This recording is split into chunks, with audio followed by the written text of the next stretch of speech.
Organisée par l'Agence culturelle bretonne, la Bretagne est à l'honneur durant 3 jours à la Foire internationale de Nantes. À la base, c'est un regroupement d'associations. On compte plus de 110 associations sur le département et on communique sur toute l'activité bretonne du département et on coordonne toutes ces assos. Donc ça va des cercles celtiques, bagades, écoles, groupes de musique, voilà. On a un peu tous les assos à connotation bretonne dans le département. Les 3 derniers jours de la foire sont dédiés à la Bretagne et donc c'est l'agence qui organise ces 3 jours et du coup on a voulu montrer tout le panel de ce qui peut être fait en breton. C'est vrai qu'on va d'hier le concert de la chorale Anna Vreis à demain du rap en breton et de la drum and brace. Voilà, on veut montrer tout ce qui peut se présenter en breton. On aura du fest day aussi, des danses bretonnes, différentes expositions, initiation, découverte des jeux traditionnels bretons. Voilà, un peu tout ce qui peut être fait en Brezanec.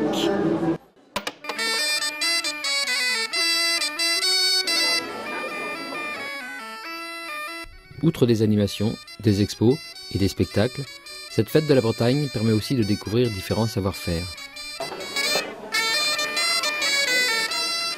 Alors les coiffes, eh bien, elles faisaient partie du costume traditionnel.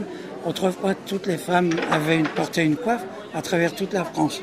C'était obligatoire, ça faisait partie de leur costume et de leur port. Il n'était pas question de se promener ou de se montrer sans la coiffe.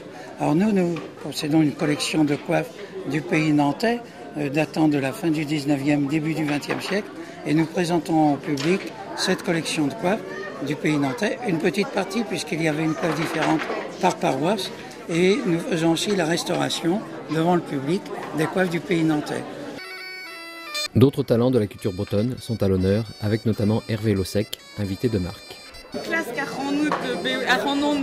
Et à Nantes, je ne suis pas venu très souvent. C'est vrai que j'ai fait le Trau-Breis, puisqu'on est bien d'accord que Nantes est en Bretagne, pour la foire de Nantes, avec les livres, des différents livres que j'ai pu écrire, dont les bretonismes. Voilà.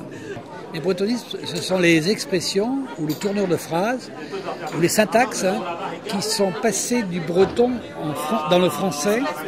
Les gens ne se sont pas rendus compte, puisqu'il y avait une majorité de gens qui s'exprimaient comme ça, et aujourd'hui, pour beaucoup de gens, ça a été une révélation un petit peu. Tout à l'heure, j'étais boire un coup, alors chez nous, on dirait j'ai cassé la soif.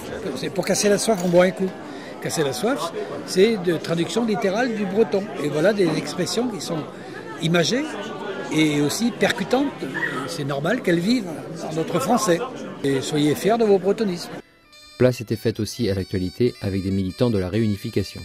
Alors Bretagne Réunie, c'est une association qui prône la réunification administrative de la Bretagne pour que les 5 départements bretons soient compris dans la même région administrative, pour qu'on arrête le gaspillage administratif, le gaspillage d'argent public à cause de cette séparation administrative qui crée une région Bretagne à 4 départements et qui ne regroupe pas les 5 départements de la Bretagne historique. Et maintenant, on a toutes les difficultés pour faire comprendre à l'État français qu'il faut des vraies régions. Nous sommes dans la mondialisation, nous sommes dans l'Union européenne qui a des difficultés économiques, et que si on veut avoir une perspective d'avenir, il faut se rappeler de son passé. Si on veut que nos enfants puissent encore continuer à travailler à Nantes, à Rennes et à Quimper, il faut que la Bretagne soit réunifiée pour qu'elle fasse un pôle économique, pour qu'elle puisse continuer à attirer les entrepreneurs et tous ceux qui veulent que la Bretagne existe encore, quoi.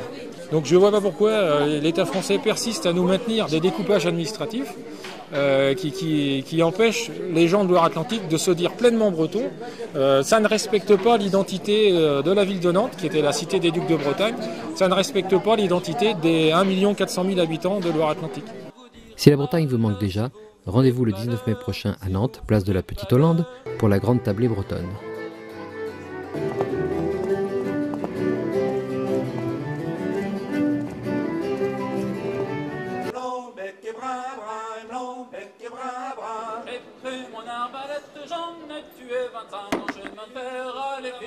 Trugaré-Vraz à Kenavo.